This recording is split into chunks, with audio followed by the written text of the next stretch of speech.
ازل ہی سے پیر ہیں مولا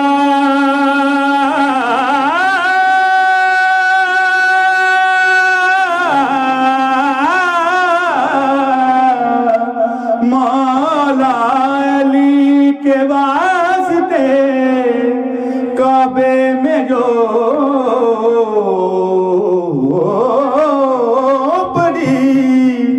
عابد اسی لکیر کے ہم تو فقیر ہیں اہل نظر کی آنکھ کا تارا علی علی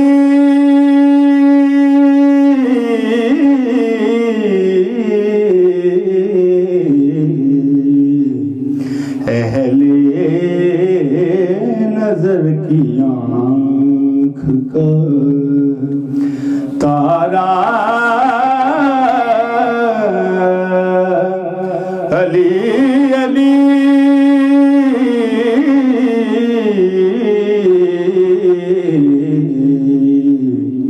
اہل وفا کے دل کا سہارا علی علی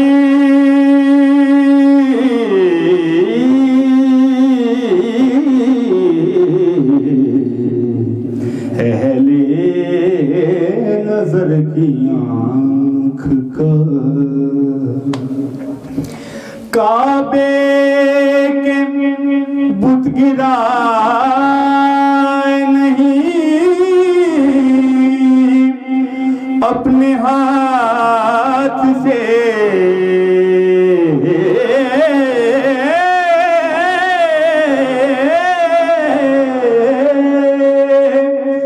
کعبے کے بت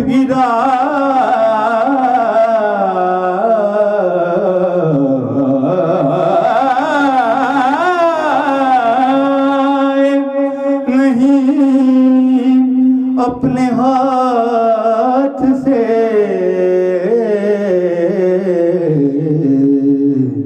حضرت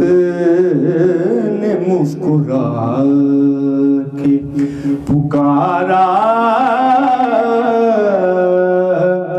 علی علی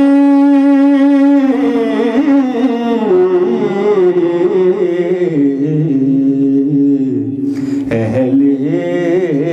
نظر کی آنکھ کا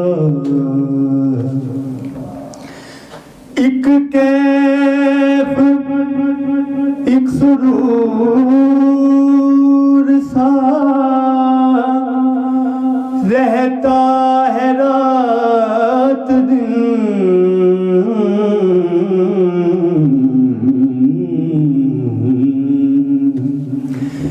ایک کیف ایک سرور سا رہتا ہے رات دن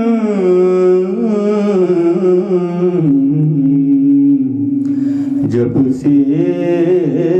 ہوا ہے ورد ہمارا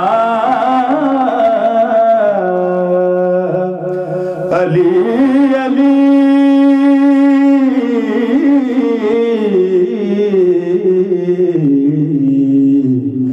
جب سے ہوا ہے ورد اعظم یہ مغفرت کی سند ہے ہمارے پاس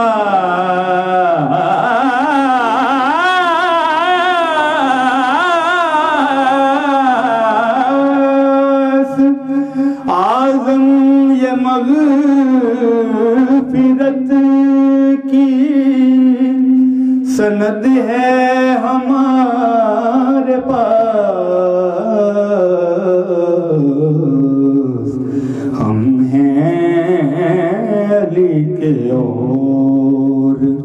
ہمارا علی علی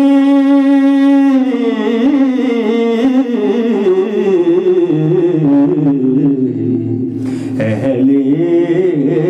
نظر کی آنکھ کا تارا علی علی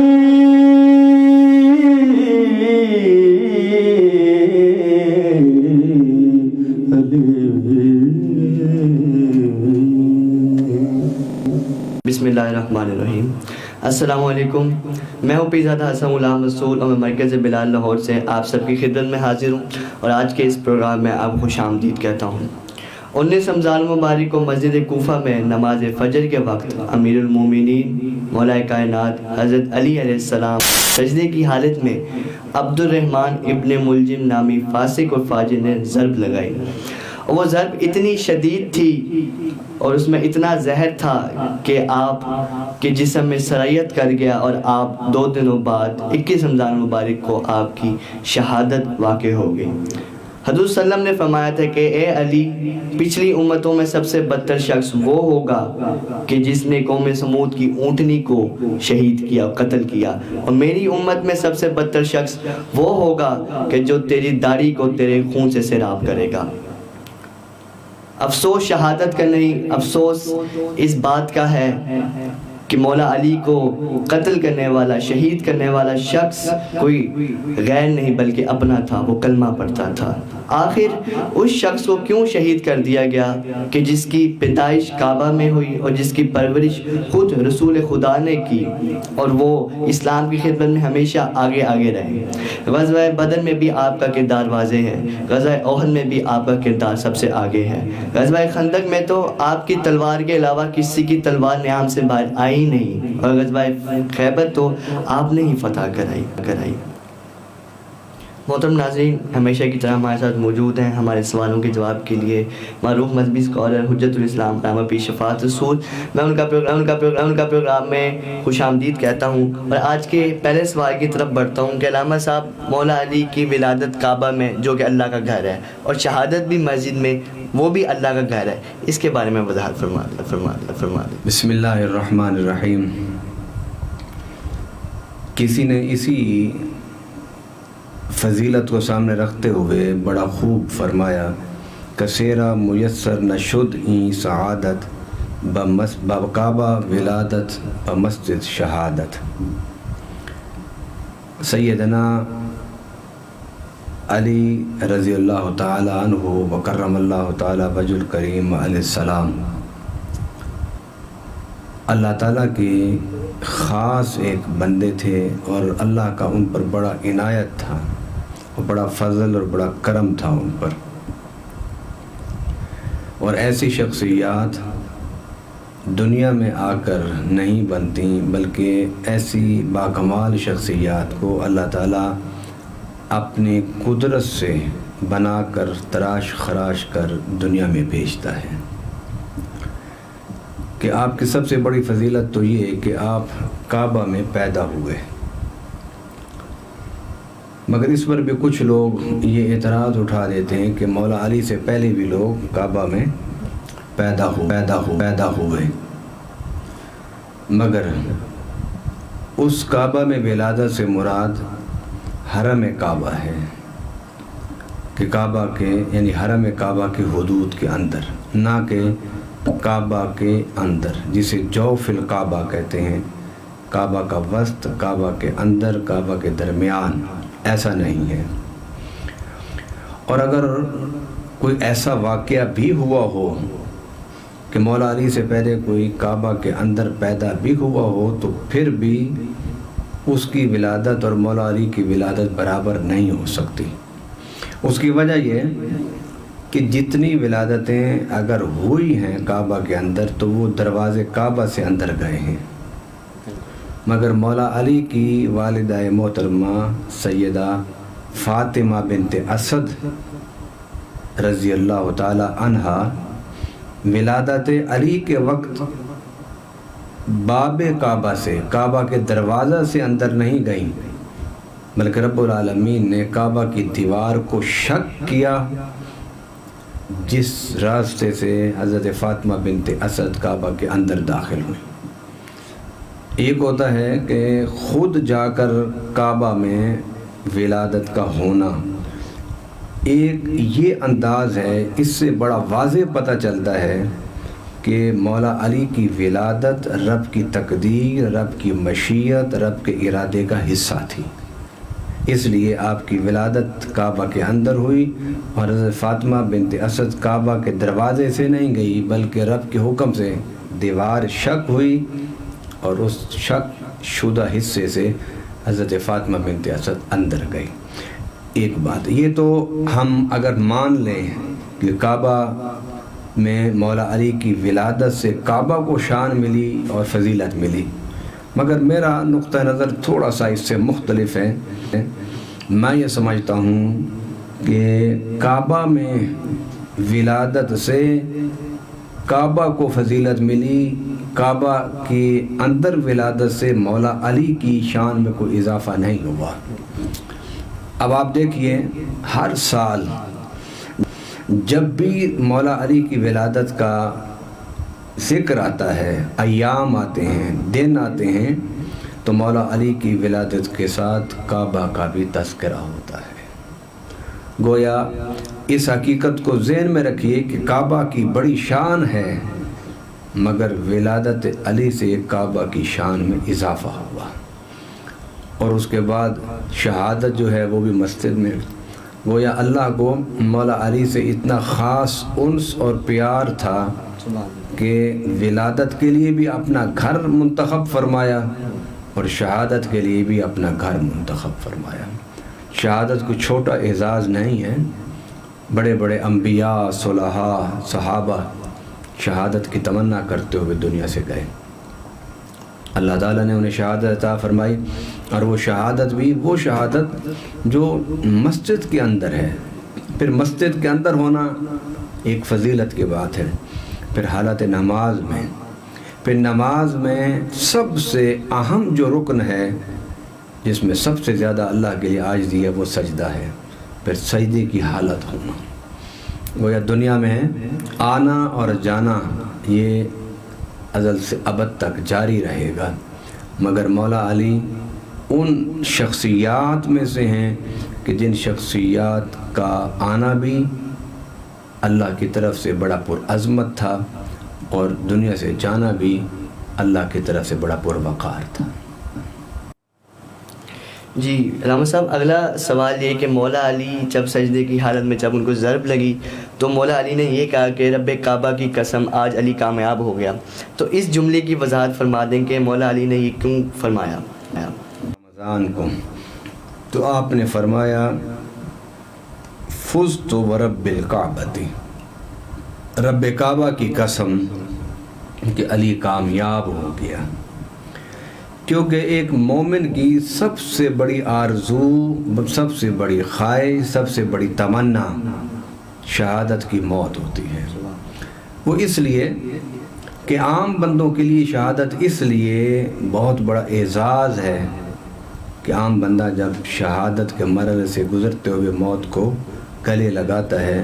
تو اس کے خون کا پہلا قطرہ زمین پر بعد میں گرتا ہے، اللہ اس کے سارے گناہ پہلے معاف کر دیتا ہے۔ اس لیے مرنا تو ہے ہی، مگر شہادت کی موت بڑے بڑے اولوالعزم لوگوں نے اللہ سے ہر وقت طلب کی۔ دوسری بات یہ ہے کہ اگر کوئی نیکوکار ہے، پرہیزگار ہے، تو اس کو شہادت کا یہ فائدہ کہ اللہ تعالیٰ اسے جنت عطا فرمائے گا، اور وہ جنت جسم سے جس وقت روح نکلے گا تو وہ جنت میں اس کی روح کو لے جایا جائے گا۔ باقی سارے دنیا سے جانے والے حساب و کتاب قیامت کے دن بھگت کے پھر جنت یا جہنم میں جائیں گے، مگر شہید وہ ہے کہ جو ہی اس کی روح پرواز کرتی ہے اللہ تعالیٰ اس کے لیے جنت کے دروازوں کو کھول دیتا ہے۔ اور پھر اس لیے بھی اہل اللہ دعا کرتے ہیں، طلب کرتے ہیں شہادت کو، اس لیے کہ میرے آقا صلی اللہ علیہ وسلم فرماتے ہیں کہ جب جنتی جنت میں بیٹھا ہوگا تو اللہ اس سے پوچھے گا، اے میرے راستے میں شہید ہونے والے تو جنت میں اداس کیوں ہے؟ تو وہ اللہ سے کہے گا کہ اللہ اگر تو میری بات کو مانے تو میں تمہیں بتاتا ہوں۔ رب پوچھتا ہے کہ وہ کون سی نعمت ہے جو تجھے اس جنت میں نہیں میسر، تو بتا میں تجھے میسر کرا دوں، تجھے مل جائے، کیونکہ جنتیوں کے بارے میں قرآن کہتا ہے وَلَكُمْ فِيهَا مَا تَشْتَهِي أَنفُسُكُمْ وَلَكُمْ فِيهَا مَا تَدَّعُونَ۔ جنت میں جنتی جو خواہش کرے گا، جو مانگے گا، اللہ اسے اسی وقت عطا فرمائے گا۔ تو اللہ پوچھے گا کہ میری جنت میں کس چیز کی کمی ہے کہ تو اداس بیٹھا ہے، پریشان بیٹھا ہے؟ تو وہ کہے گا اللہ مجھے ایک بار پھر دنیا میں بھیج اور میں تیرے راستے میں اپنی گردن کٹاؤں اور تیرے پاس آؤں۔ تو اللہ پوچھے گا کہ تو پھر وہ موت کی تکلیف اور موت کا جھٹکے، موت کی سکرات کیوں برداشت کرنا چاہتا ہے؟ تو وہ اللہ سے کہے گا کہ باری تعالیٰ جو شہادت کے وقت جو لذت اور جو نعمت مجھے حاصل ہوئی وہ تیری جنت میں نہیں ہے۔ اللہ پوچھے گا وہ کون سی نعمت ہے جو تجھے مقتل میں شہادت کے وقت حاصل ہوئی؟ اس نے کہا اللہ اس جنت میں ساری تیری نعمتیں ہیں مگر تو نہیں ہے، اور مقتل میں شہادت کے وقت جب میری گردن پر چھری چلی تو تو بے نقاب ہو کے میرے سامنے آ گیا، تو مجھے وہ جو لذت اور وہ مزہ، وہ جو مٹھاس اس وقت حاصل ہوا وہ تیری جنت میں مجھے نہیں مل رہا۔ نبی پاک صلی اللہ علیہ وسلم فرماتے ہیں کہ اللہ سے کہے گا ثم احیا ثم اقتل ثم احیا ثم اقتل ثم احیا ثم اقتل ثم احیا ثم اقتل۔ حضور فرماتے گئے یہاں تک کہ سانس آپ کا ٹوٹا۔ فرمایا اتنی کثرت سے جو شہید ہے اللہ سے کہے گا کہ اللہ مجھے دنیا میں واپس بھیج۔ اس لیے شہادت کی موت کی جو طلب ہے یہ ہر نیک صالح مرتبے عظمت شان والے لوگ کرتے آئے، اس لیے کہ یا تو دنیا سے نہ جانا ہونا تو پھر تو ہے، جانا تو ہے، اب کس طرح جانا ہے؟ اہل اللہ شہادت کی موت کے ذریعے سے اللہ سے وصال چاہتے ہیں، اللہ سے ملنا چاہتے ہیں۔ تو جب اتنا پرعظمت راستہ ہے تو مولا علی کو جب اس نے تلوار ماری اور جو زہر آلود تھی تو آپ کو پتہ تھا کہ اس کا نتیجہ اور انجام جو ہے وہ دنیا سے منتقل ہونا ہی ہے، تو آپ نے یہ اعلان لگا کے جو دنیا پرست، ہوس پرست، اقتدار کے طالب تھے اور دنیا کے پیچھے بھاگنے والے تھے، جو دنیا کما کے حاصل کر کے عہدے منصب اقتدار لے کے اپنے آپ کو کامیاب سمجھتے تھے، ان کو سمجھانے کی کوشش کی ہے کہ اصل کامیابی تو یہ ہے کہ میں دنیا سے جا رہا ہوں تو شہادت کی آغوش میں بیٹھ کے جا رہا ہوں، کہ جس شہادت کی آغوش سے اللہ کا دیدار بھی مجھے ملا، جس شہادت کی آغوش میں بیٹھنے سے مجھے جنت میں داخلہ بھی ملا، اور جس شہادت کی وجہ سے مجھے جنت میں جانے کا قیامت تک کا انتظار نہ کرنا پڑا۔ اس لیے آپ نے فرمایا کہ میں کامیاب ہو گیا کہ مجھے ایک شخص نے قتل کرنے کی کوشش کی۔ علامہ صاحب اگلا سوال آپ سے کرنا چاہتا ہوں جو کہ کافی کریٹیکل بھی ہے،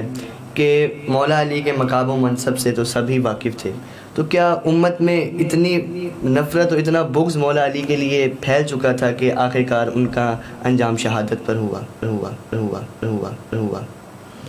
دیکھیے مولا علی سے بغض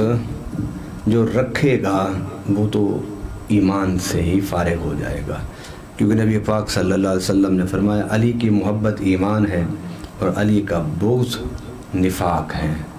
علی سے بغض رکھنے والا مومن نہیں ہو سکتا، منافق اس کو کہا گیا۔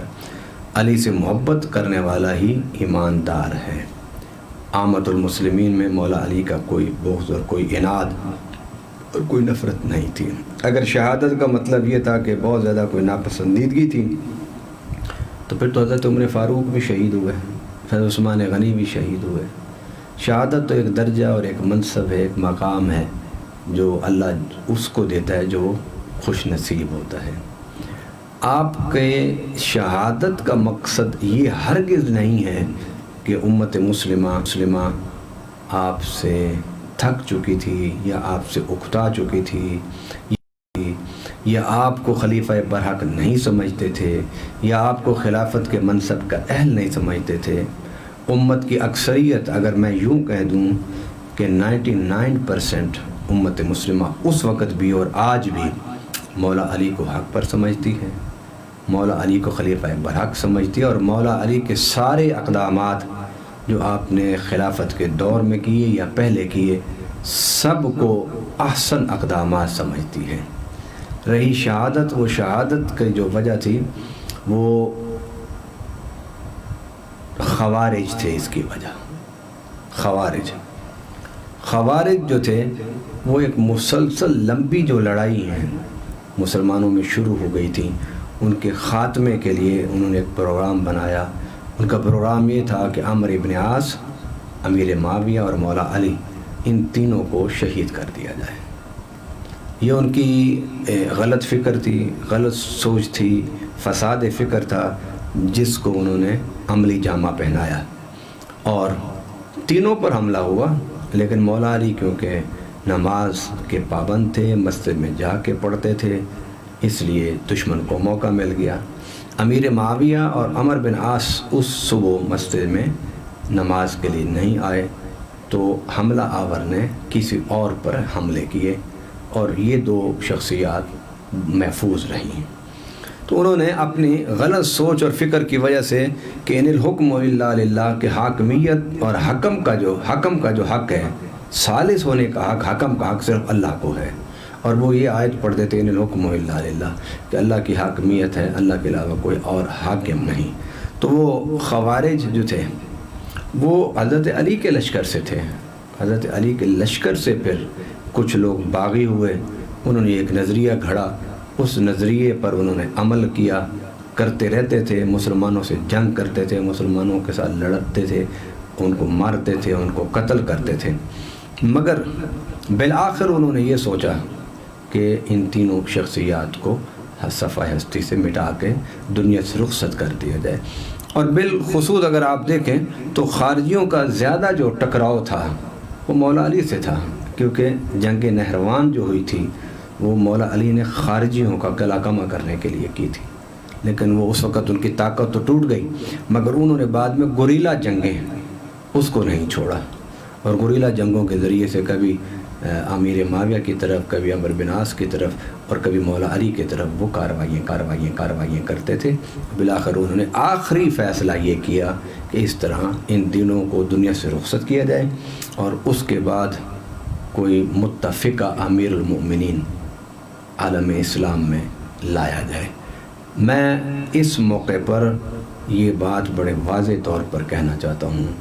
کہ خارجیوں کا یہ اقدام قابل مذمت تھا، قابل نفرت تھا، اور اس کی جتنی برائی کی جائے وہ کم ہے۔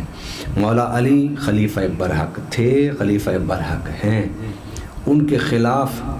جس نے بھی قیام کیا اس نے خلافت برحق کے خلاف قیام کیا، اس کو ہم گنہگار کہہ سکتے ہیں، اسے خطاوار کہہ سکتے ہیں، اسے حق پر نہیں کہہ سکتے۔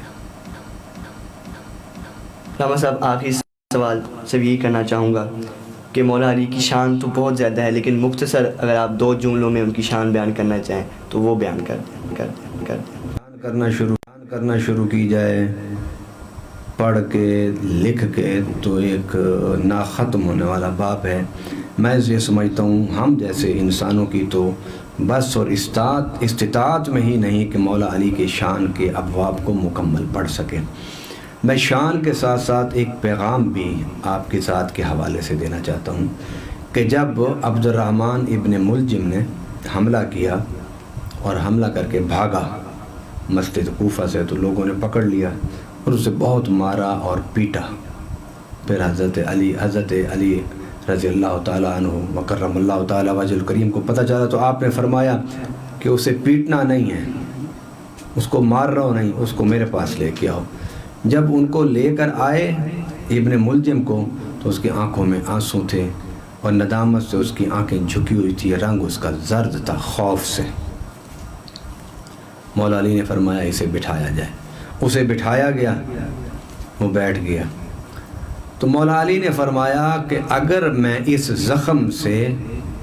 صحت یاب ہو گیا تو پھر میں جانوں اور میرا یہ مجرم جانے، میں چاہوں تو اسے سزا دوں، چاہوں تو معاف کر دوں۔ آپ ذرا سوچیے تو صحیح کہ آپ زخموں کی تکلیف میں تھے، وہ جو تلوار تھی وہ زہر آلود تھی، زخم ٹھیک ہو جاتے ہیں لیکن جس زخم میں زہر جسم میں سرایت کر جائے تو اس پورے جسم کو پھر صحت یاب کرنا بڑا مشکل ہوتا ہے۔ آپ اس قاتل کو اس موقع پر بھی فرما رہے ہیں کہ میں اگر صحت یاب ہو گیا، میں چاہوں تو اسے قتل کروں، چاہوں تو اسے معاف کر دوں۔ کتنا بڑا دل ہے مولا علی کا۔ مولا علی کے ماننے والوں کو اپنے دلوں کو بڑا کرنا چاہیے۔ وہ اپنے قاتل سے کہہ رہے ہیں کہ میں چاہوں تو معاف کر دوں۔ اور پھر اس کے بعد آپ ابھی گفتگو فرما ہی رہے تھے تو اس نے کہا کہ مولا مجھے پانی کی بڑی پیاس ہے، خوف اور ڈر کی وجہ سے میرا پانی جسم کا خشک ہو گیا ہے۔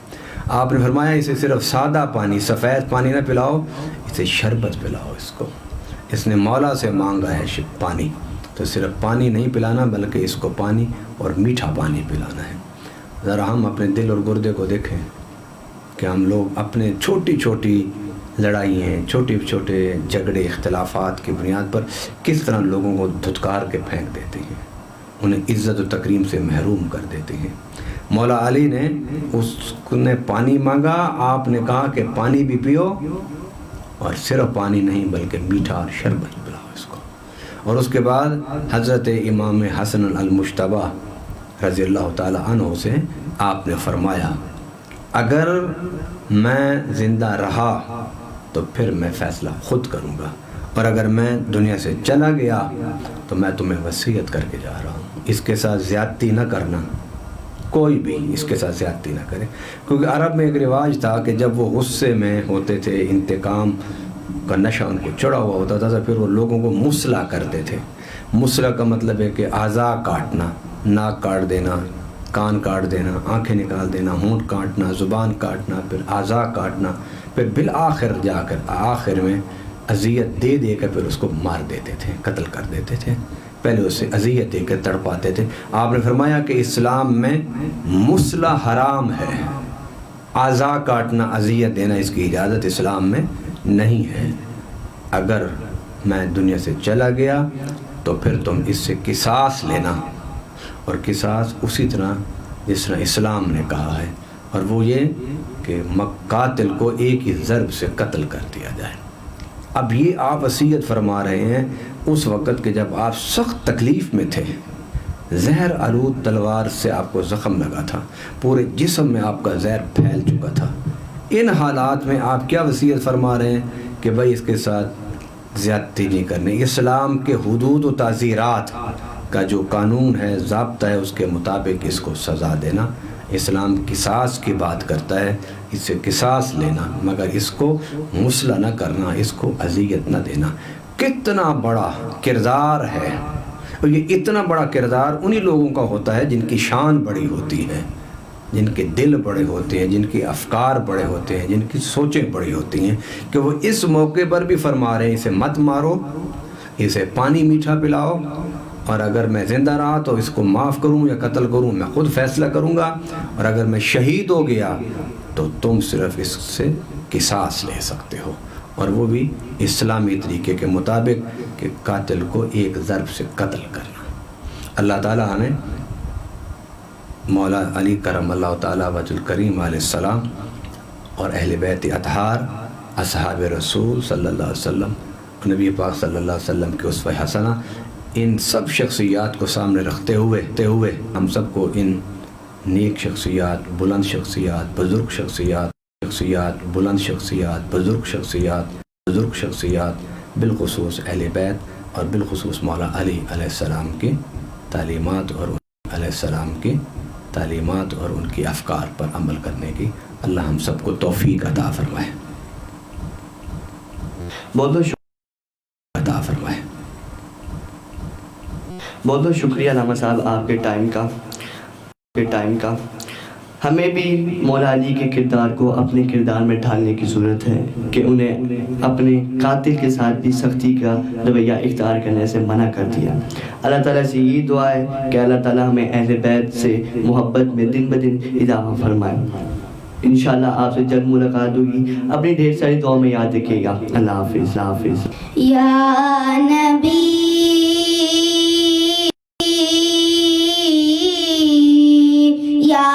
نبی نظر کرم فرمانا، اے حسنین کے نانا، اے حسنین کے نانا، اے حسنین کے نانا، اے حسنین کے نانا.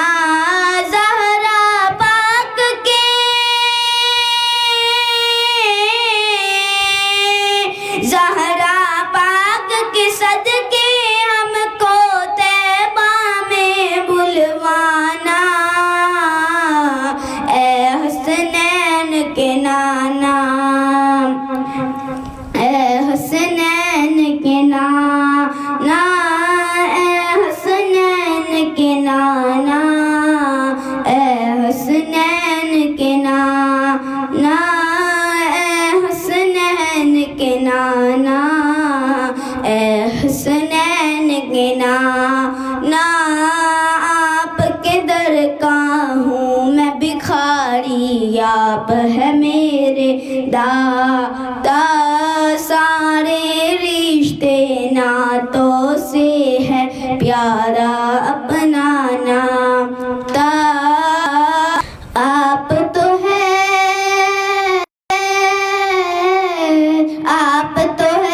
آتا ہے جن کو سب کی لاج نبھانا، اے حسنین کے نانا، اے حسنین کے نانا،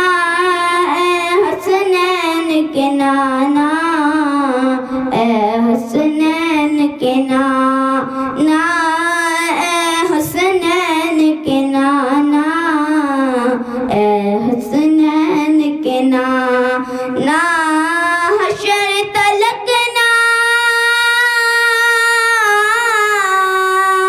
حشر تلک نہ ہوگا کسی کا ایسا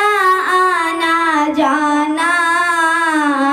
اے حسنین کے نانا،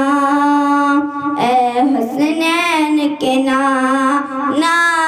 سج گئی ہے میلاد کی محفل، کیا ہے خوب نظارہ، کیف و مستی میں ڈوبا ہے دیکھو عالم سارا.